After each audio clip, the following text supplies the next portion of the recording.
All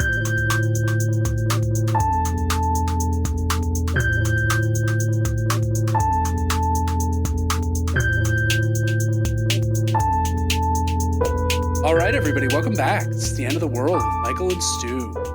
I'm Michael. And I'm Stu. And today we are discussing one of our favorite films. Some have called it even a masterpiece. That's right. It's Shaun of the Dead, directed by Edgar Wright, written by Edgar Wright and Simon Pegg. 2004, I think it came out in the United States, at least. And, great movie, really fun. We're kind of following up on the zombie film we did last week, although I'm not sure that we will be doing a zombie block. Right. Although maybe. We actually haven't decided what we're doing next week, so it may turn out that it's World War Z or Sure. Walking Dead, or who knows. But before we get into all that, we should touch on a couple of recent news items that are rather apocalyptic. The first one being, just in the last couple days, over the July 4th weekend, there was terrible flash flooding in Texas that seems to have killed at least 100 people so far, including a number of almost 27 staff members and children at a girls' camp by a riverside. Truly horrible, horrible stuff.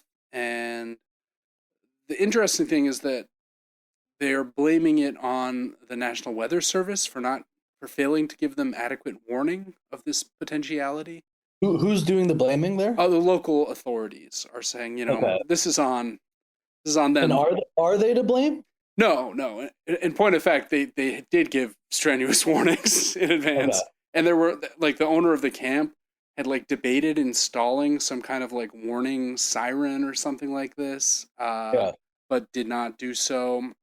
Jesus. And now this horrible event has come to pass. But what I found interesting about it was just the move to immediately be like, well, this is the federal government's policy, when during the Doge era, which is already, we can already speak of it retrospectively now that Elon has founded the America Party. Yes, surely are great, inspired by Epaminondas, of all people, the Thracian general, or the Theban general, excuse me, how dare I. This will be just like that. Really one of the stupidest things I've ever seen. But, the National Weather Service is one of the many federal programs that was severely cut. Staff were let go, grants rescinded, this sort of thing. And so were these cuts at all impactful when it came to delivering whatever? Well, one would have to assume so. I mean, they're slashing the sort of hurricane readiness stuff.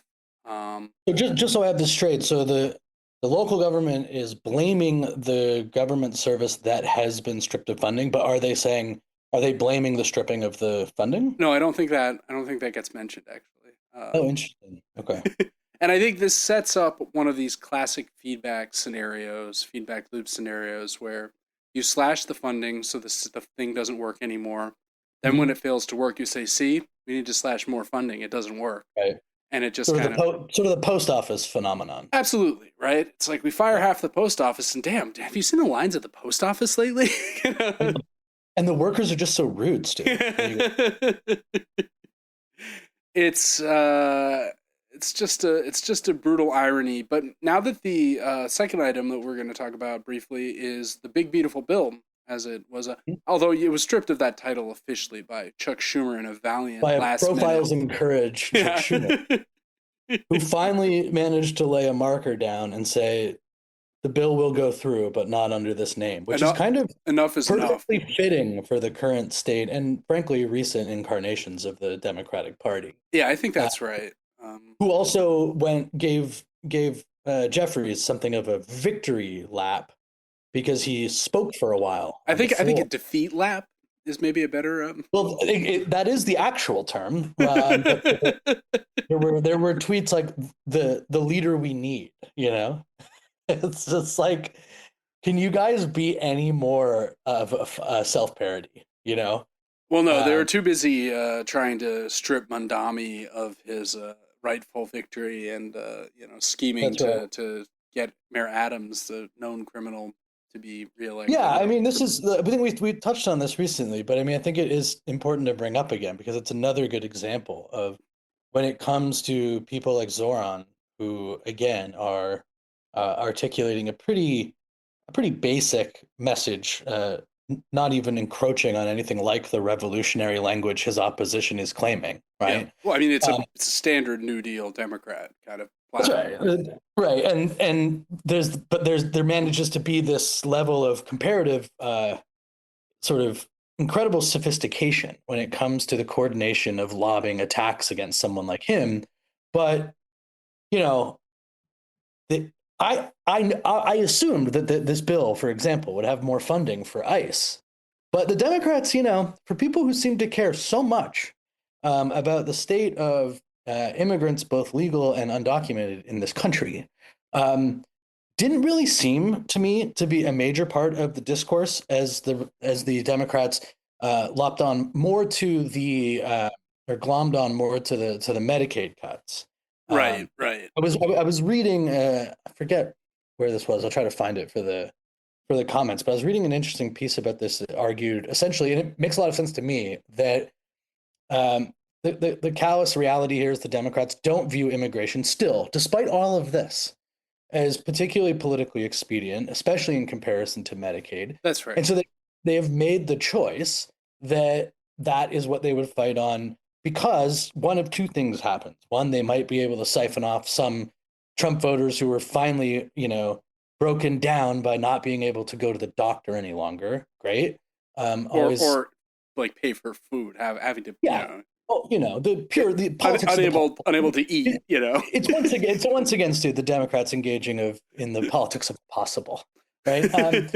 and then the other sort of even darker reality is the sense that it is a strategy and a tactic, I guess, when it comes to the bill itself, that if the situation and the harm that comes to these communities is bad enough, it could eventually help the Democrats in terms of regaining power. Right. So therefore, it's almost better to have the bad bill pass, because then you have something to run on.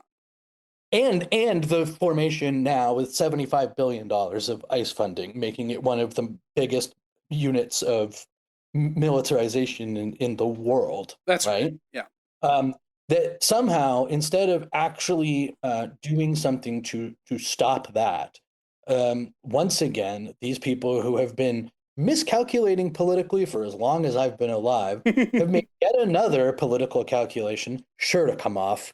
That once we get through this, and again, the people in power, the Democrats, and a lot of their voters, for now, aren't actually the targets of these things. And as usual, with so many members of the Democratic Party, they are willing to allow to put other people be placed in the line of fire in the hopes that in the midterms they can report that there was no red wave or something like that. Yeah.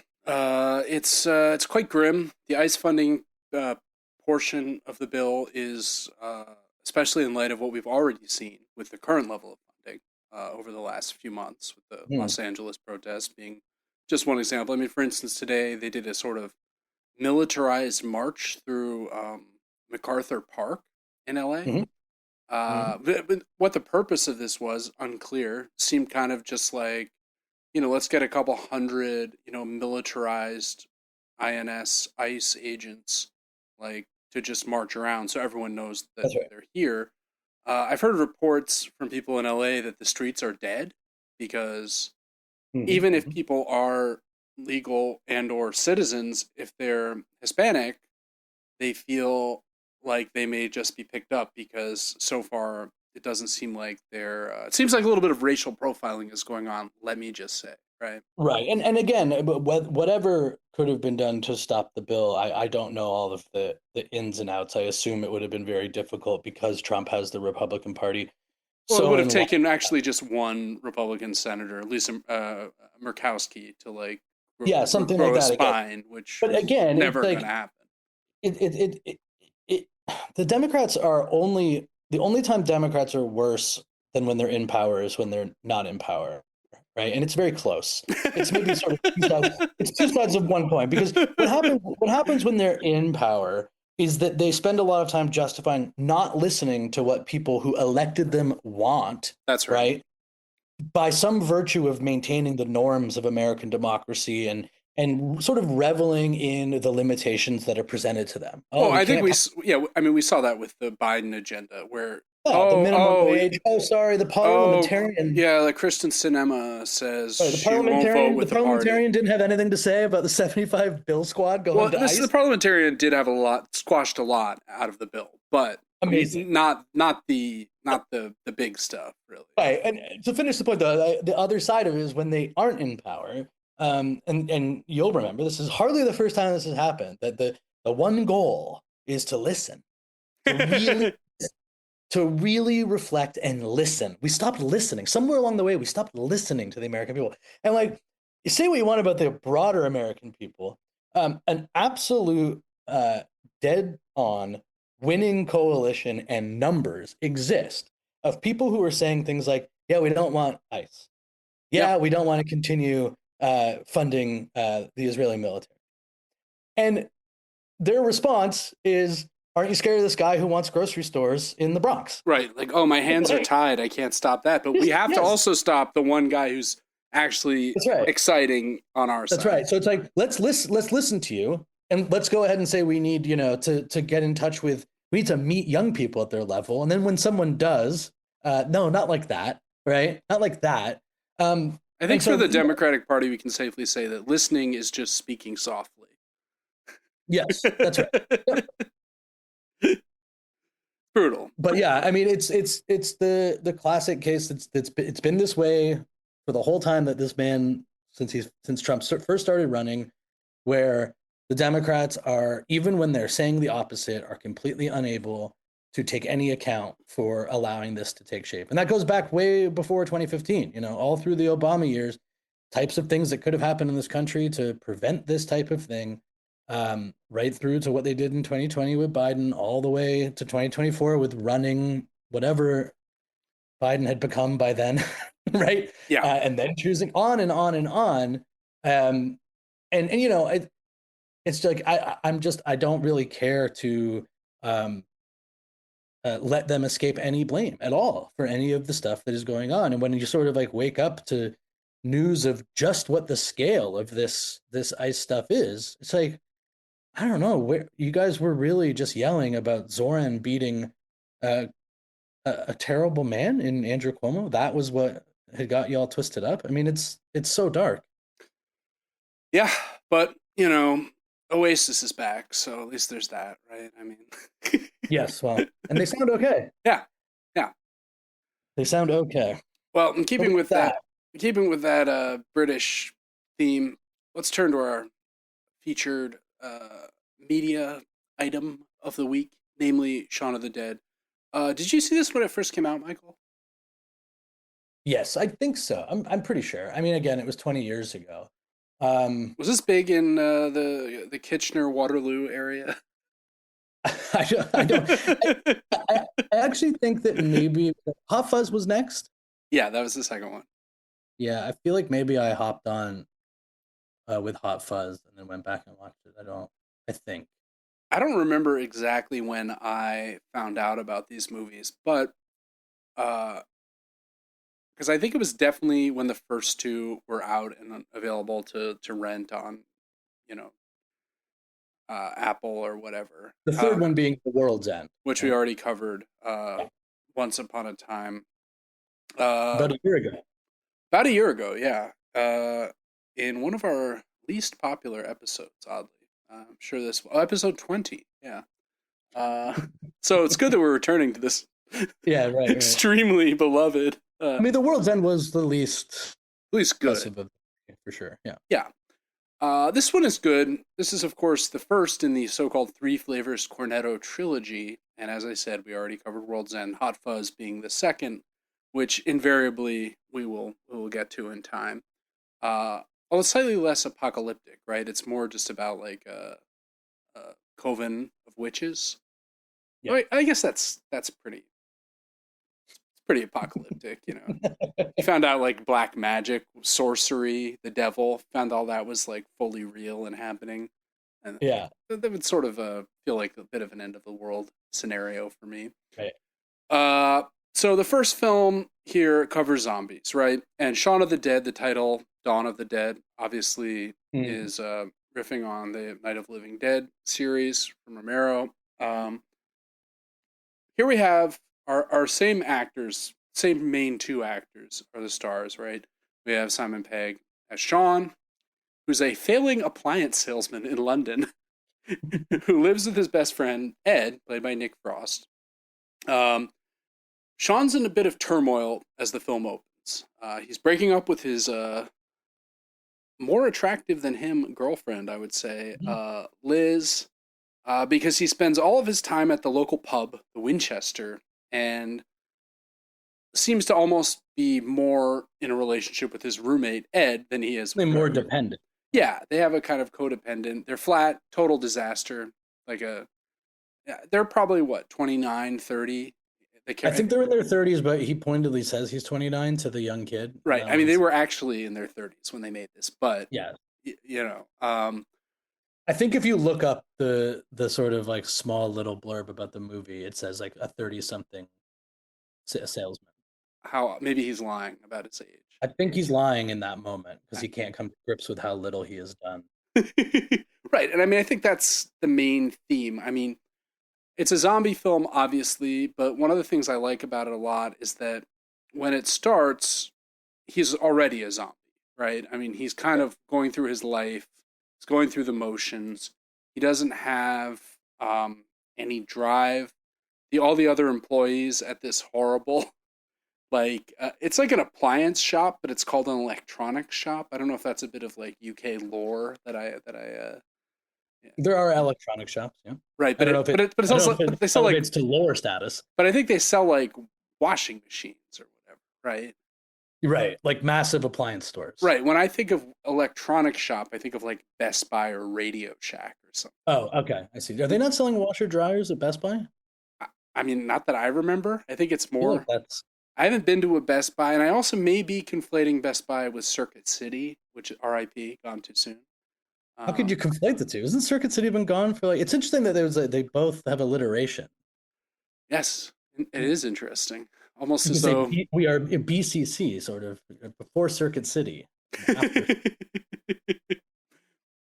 any case, the movie has a lot of the hallmarks of Edgar Wright's style. A lot of frenetic cuts, extreme close-ups. It feels novel. Like you can feel that this was like, it's not the first movie he made, but this is like the first iteration of something that will become more of a meme, so to speak, as the 2000s go on. Right, and also kind of like a pretty clear sort of gender mashup or genre mashup, right? Yeah, like if it's like with Hot Fuzz, same thing. And with World's End, sort of the reunion movie and the Alien movie, and this is kind of like the deadbeat sort of rom-com type thing smashed together with a zombie movie. That's right. And I think that it also has a lot of the tropes of the kind of almost the gross out comedies of the the sort of Arrested Development. I just watched Road Trip again for some reason. Don't ask why. I don't know why. What's that? Are you okay? Yeah. Are you okay? Yeah. Everything's fine.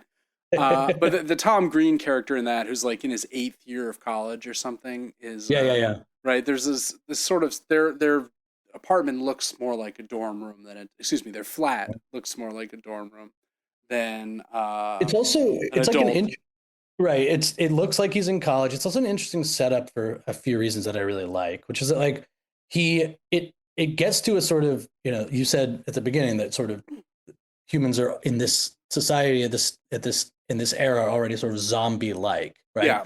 But what is also interesting is that a guy like Shaun in the movie has so many things coming at him in terms of these nothings, these various nothings, which is like a friend who's too dependent, a girlfriend who's unhappy, a life that's going nowhere. And yet all of that nothingness, when sort of like stirred into one individual can retain such importance that as he starts to sort of get information or deliberately ignore or just misinformation about what is unfolding when it comes to this zombie outbreak, it makes sense, right? It's like that even with the crisis coming, he's preoccupied. He's preoccupied, but he's not even preoccupied by something of consequence, interest, or value. Right. It's just, well, and also he's got this sort of weird problem with his father who's dead, and he has a stepfather, and his mother's like doting and overly, and right. And then the little moments, like it's effective when he's watching TV in the exact same way he would any other day, and just bored enough by each station that he keeps changing the channel as right when information that he really desperately needs is coming. And it really makes, because I know we talked about this with Arrival, and it's one of the problems I have with a lot of these movies is when like people do get the news of what's going on, but somehow carry out relatively normal processes. Right. They're like, well, the aliens have come. Right. Well, better get back to work. Like, right. Or retain relatively like basic and normal modes of discourse. Right. Yeah. Whereas this one, it kind of turns it on its head in the sense that they're still doing that. But in this one, which I love so much, is like they're just missing out on the information. And even in the beginning, when he ends up like going to the store and you're seeing more zombies, when you like walk to a bodega or whatever, you will often see, people kind of blur when you're just going around, right? Yeah, and he does a very good job of just being like, yeah, that guy must be hungover. That's why he's moving like that. I'm not going to sit and be like, is he infected and is there a zombie apocalypse approaching? Right. And I mean, they carry that extremely long, like that so long. Yes. which becomes increasingly ridiculous when he's, as you say, he's wandering through the store. The shopkeeper is clearly a zombie. He just misses seeing him. They find the girl who's, they just assume she's wasted. She's hungover and drunk from the night before, and she's in their garden, right? Yeah. And they're like, hey, there's a girl in the garden. And they're like, hey, time to go to bed. Like, they throw stuff at her. And even when she comes at them, they just assume she's so drunk she's like into them, right? They just everything. Right. Ed goes and gets a camera to take a picture because it's like funny. Look at this drunk woman. Yeah. All this happens after he's basically ruined everything in his life in the 24 hours leading up to this, right? He's supposed to have this fancy fish dinner, the fancy fish place, forgets to make the reservation. He gets flowers. His stepfather has stopped by to be like, you better bring flowers to your bi-monthly visit to your mother, right? And so he has the flowers, but then he tries to pawn the flowers off on the girlfriend to apologize for, and she's like, these are for your mom. It's just like everything is like at cross purposes. And he ends up just doing the very thing that his girlfriend is most angry about him doing, which is going with Ed back to the Winchester and getting wasted, right? Mm-hmm. Which I think is very relatable, right? You're like, there's all this stuff in your life, everything's falling apart, and the one thing that you can rely on, which is also the cause of all your problems, is the only thing you can kind of continue to do. It's almost like gambling or something. It's like everyone in your life's like, you've got to stop gambling, and you're like, I've got this great tip about a football injury that no one knows, or whatever. You just like, you can't get away from that or something, right? And it's like he's a mess. And when they finally recognize that they're like in a zombie situation, one other element we should talk about is they have a more together roommate, Pete, who is the classic, like, I have a car, I have a better job, I work at a bank or something, right? And he hates Ed because he perceives Ed. It's like a real trope of like British comedy of like, you've got these like ne'er-do-well men, and then there's one who's like, I go to work in the morning. Well, I think he reminds me a little bit of like Neil from The Office, like the Swindon boss who's like actually a good boss, but is also kind of a prick. Right, but it's also like in this case, Pete is like has a sympathy and respect Right, for he's like, Shaun remember that great night we doesn't had? extend to Ed, right? That's basically like he's another voice, just like Shaun's girlfriend Liz, saying you've got to cut this Ed guy out because you're going to become just as much a loser as he is. Right. And like Liz says, you know, the reason I want you to cut this out is because I don't want to spend, I'm going to wake up one day and I'm going to be one of the old freaks at the Winchester who've just been there for 30 years or whatever. Which is relatable. Luckily in New York, we don't have this problem because all of the bars that we like to go to inevitably close due to rent spikes and mismanagement. Yeah. So we just sort of go down the spiral at home solo. Yeah. Instead of around 5 other aging people who lived in New York for too long. That's right. That's right. We're doing great. In any case, there's this moment where his mom calls after the zombie. They finally realize the zombie outbreak is hit. And the mom's like, yeah, some people tried to get in. They were a bit bitey. And he's like, Mom, were you bitten? He's like, oh, no. But, you know, Philip, your stepdad, was. And his I didn't want to be a bother. I just didn't want to be a bother. Right. And he says, Shaun's reaction is, we may have to go kill my stepdad. And he's like clearly excited about this. Yeah. So they make this plan they're going to go rescue his mom, rescue Liz, go to the Winchester. And we see this like scenario played out hypothetically several times in a row, each with slightly different twists, which is fun. But as they're planning, Pete, it turns out, is a zombie. Like he complained the night before, yeah, some drunk bit me on the street or whatever.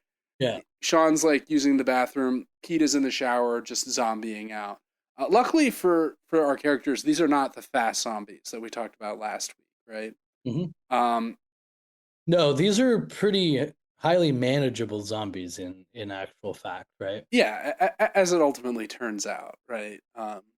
So, which again is another interesting like thematic move of just like this crisis exists all around you. It's not totally uncontainable, but you still need to do something to give your life some meaning and sort of save yourself, right? You can't just do nothing. Right, and it's also in the face of a slow-moving apocalypse, which is something we've talked about a lot with, climate change for one, but also the creep of things like AI into our everyday lives to the point where, gradually children don't know how to read anymore. Like one day you kind of wake up and you're like, oh no, like a whole generation is illiterate. And, it's coming in about 2 weeks, I think.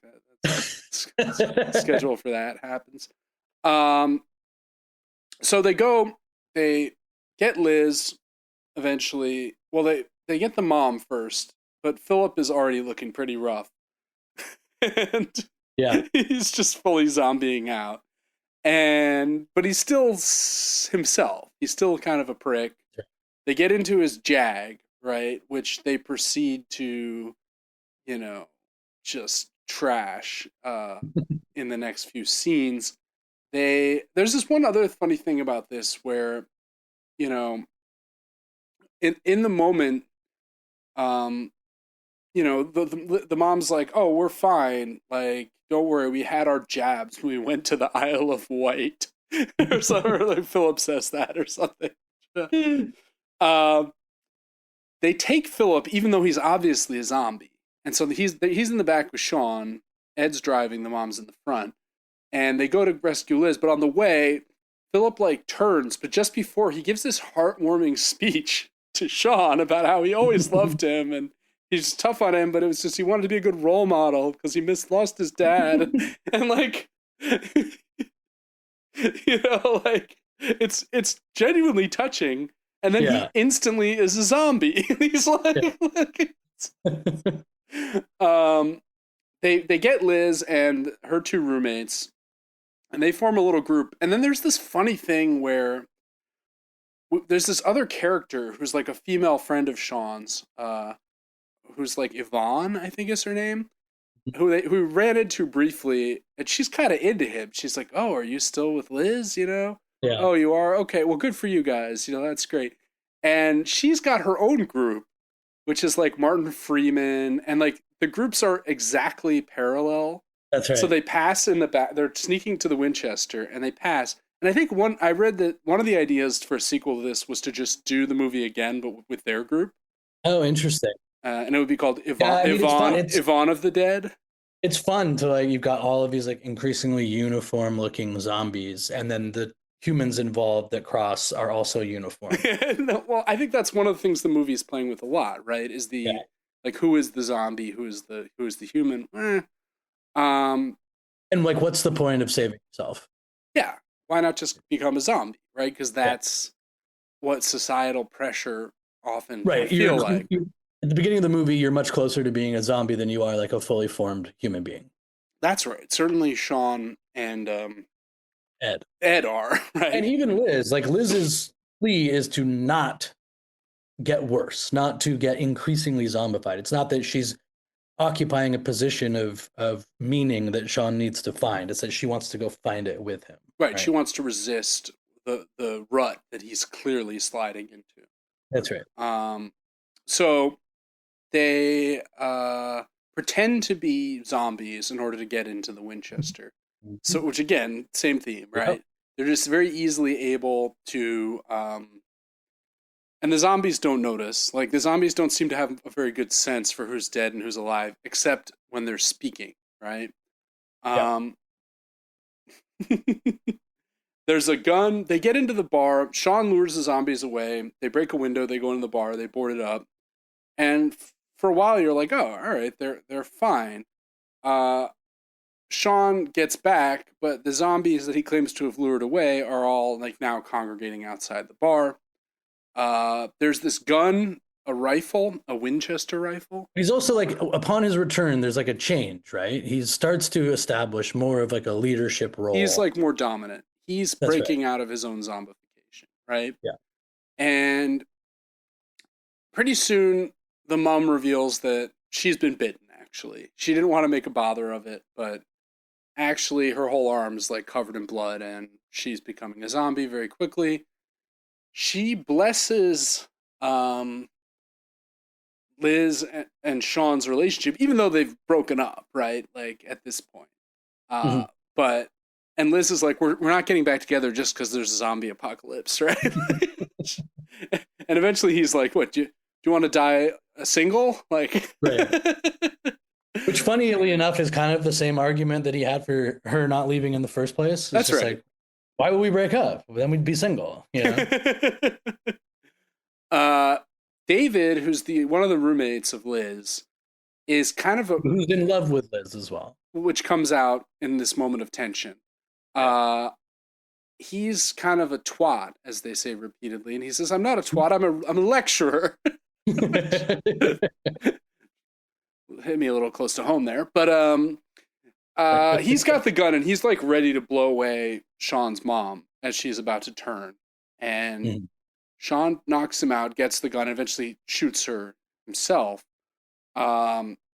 which is very dark.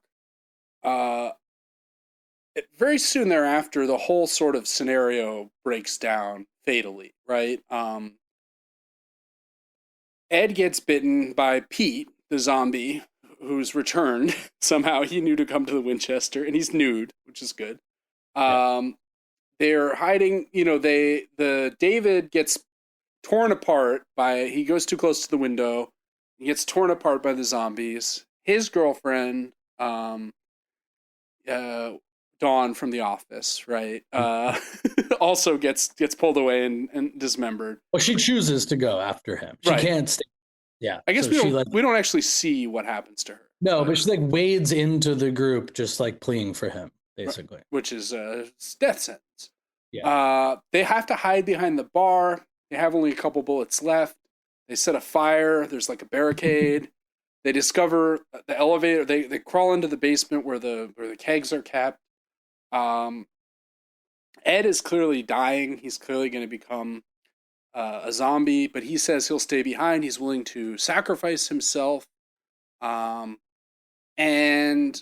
they have this kind of heart to heart, and there's this recurring bit where he says, "I'm sorry, Shaun," and he's like, "What for?" Like but he's really saying, "I'm sorry" because he's farted, right? Yeah. And it's kind of heartwarming, gross out bro comedy connection they have, and they like Shaun and Liz are like, all right, we'll get back together because we don't want to die single. And he's proven himself. Yeah. And so one has to assume that this is like interesting thing that we'll talk about when we get to the ending of the movie, is that like you kind of led to believe that this excitement, right, and these lessons and this newfound or refound love would perhaps spur someone like Shaun on to go much further as a human in the post-zombie world, to maybe even achieve greatness. We shall see. It's an interesting little tease, and that's the way you think the movie may be going, because it's part of the reason that she wants to get back together with him. So in this final segment, they go out on the keg delivery elevator, brings them out into the street. Zombies everywhere. They're like, "Oh my god, this is it for us. Jig is up." And just as it appears like they're about to die, the extremely competent British army arrives. Yeah. And they just like have machine guns. They're just gunning down zombies left and right. How they knew that Liz and Shaun were not zombies, never mind. Yvonne is there. She has like it's like, oh yeah, are you with anyone else? And it's like, well, at least you guys made it, right? Like they had come in to do this, and I think at first it was just to kill them all, assuming they were all zombies. But once they realized that they weren't, it was like, oh, okay, a couple survivors, that's nice. Yeah, they're like, there's a bus over there. They're going to take you somewhere safe or what have you. Definitely, like, struck me as a little bit out of nowhere. Didn't love it until I remembered the ending, and then I was like, "Oh yeah, they just needed to like reestablish the quote unquote normalcy of society." Well, the baseline, right? Yeah, the baseline, right? Because then, kind of the most interesting part of the film, in some ways, is this last 10 minutes where we see what life is like after the zombie apocalypse, and basically, normalcy reasserts itself radically quickly, and zombies are found, and even in the perverse ways that it existed before. But just now with zombies. Yeah, no, I mean, it's basically nothing's changed, except now we have zombies. There are zombies with like harnesses on that are like moving shopping trolleys at the local Tesco. And they're watching TV. They're flipping through his TV again. It's a news segment, and it's like, we've actually discovered that zombies are quite useful for certain jobs. Yeah, and they're also like a Jerry Springer type show of like, I'm in love with my man and he's still infected or whatever. Right, and like she's got him chained up in the bedroom in the next room. Yeah, and like a sort of gladiators comedy competition between zombies who can't really swing things, like a game show. They're like they're in a competition. But again, this is the part that really I find interesting, and part of what made me love the movie so much is the way that it ends. Instead of this like hero's journey leading him into a new world, right? Instead, she has actually sort of accepted a sort of normalcy, not the dirty one. You see, the apartment is now clean. Right. They're not at the club every day. But they are sitting down, like watching. The only step up that she needed was like, what's the plan for today? And it's like, let's have tea and then do 18 boring things and then go to bed. Right. And she's all in. She's never been happier. But, he is just back on the couch at the end of the day, which is really interesting. Except she's replaced Ed. Or so it would seem, right? Because then the final scene is that he's like, I'm just going to go out to the shed for a bit. And Ed... And she's fine with it. She's like, okay. And Ed, we find, is chained in the shed, still a zombie, but he's like playing video games just as he was earlier in the film. Yeah. And Shaun sits with Ed for a bit, and Ed sort of tries to bite him. He says, hey. And Ed's like, okay. Almost like a cat that you've trained to not bite. When you first get a cat, sometimes they're a little bitey. You can kind of wean them off that. He's like a zombie pet, except he still has some level of higher brain function. What this made me think was, probably regrets blowing his mom away, right? Like, Yes. There are a couple of things like that then retrospectively are like, oh wait, so these zombies were completely manageable? Yeah. I think if it wasn't a comedy, it would raise like interesting question about the rights that people have in the process of zombification. Right. Well, of course, I think we'd be taking this movie a little too seriously. That's right.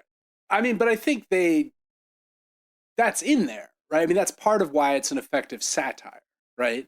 It's like they're being forced to be on reality shows and like work as trolley pushers and do the jobs. These are jobs that people already do, right? like people. Well, so it's almost like it feels a little bit like an abundance platform in a sense of like, let's not actually like change the conditions of injustice that exist, but if everybody can get enough and everyone can just have a little bit of nice enough, then it will all be okay in the end, right? Yeah. Quite grim. I mean, as we said, not the like deepest movie per se, but I think quite intelligent and interesting. It's like a classic down the middle British satire. It's fantastic. It's quite smart and funny to look back on a world where people are zombified by something other than the internet, right? So if you made this today, everyone would be zombies because they'd just be on their phones. They'd be checking their messages or whatnot. But back then, it was like, no, just going to the pub, watching TV, playing video games. That's enough. Playing PS2. Which once again reminds me that, like, as much as we bemoan, like, oh, the internet's ruined everything. It's like, no, things were kind of already on the path to ruin even before. I think that's true. I mean, it's kind of the way that, like, I mean, all these things get retroactively sort of whitewashed a little bit, right? Like I remember when growing up, you had like the downtown, right? Oh yeah. And the downtown was important. You go to the downtown. It's like you support these local businesses. And then the mall came. Yep. And then it was, you can't go to the mall. The downtown's going to get destroyed. Then the mall destroys the downtown. Then the Walmart arrives. Now you're all going to now you're all at the mall, right? Now you're all at the mall. And the mall, okay, we all go to the mall. The kids all go watch movies at the mall. Maybe there's something kind of romantic about the mall. And then it's like, oh, there's these like commercial like streets in these suburban towns that all have Walmart and big and Best Buy and RIP Circuit City. Right. Oh, don't go to the big box stores. That'll destroy the mall. Right? Wait, you're on Amazon? No. That'll destroy the Best Buy and Circuit City's going out of business. What's going to happen to all the people working at the big box stores?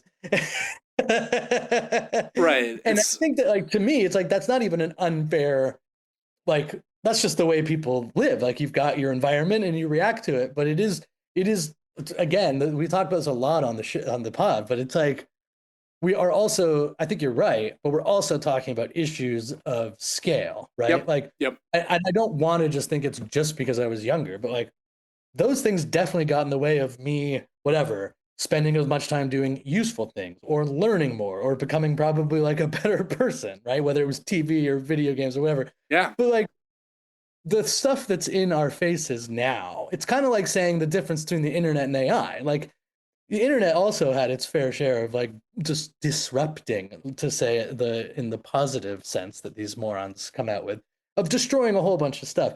But we're talking about issues of scale, right? Internet compared to Amazon, compared to big box, compared to mall, compared to downtown, right? Yep. Yeah, I'm not saying that it's the widening gyre as Yates would have it, right? All right. Well, really fun movie. Yeah. Great to revisit these guys, and we'll get to Hot Fuzz eventually. As I said earlier, we haven't chosen what we're going to be covering next week, but I'm sure it will be brilliant. And if you like the show, until then, you can follow us on the podcatcher of your choice. If you really like the show, you can even leave us a rating and or review on that podcatcher. And if you want to follow us on Instagram, you can. We're at the End of the World WMS, where we post reels of highlights of our show, as I say every week. So we'll be back next week with some topic to be determined. But until then, this has been the End of the World with Michael and Stu. I'm Michael. And I'm Stu. And we'll talk to you real soon.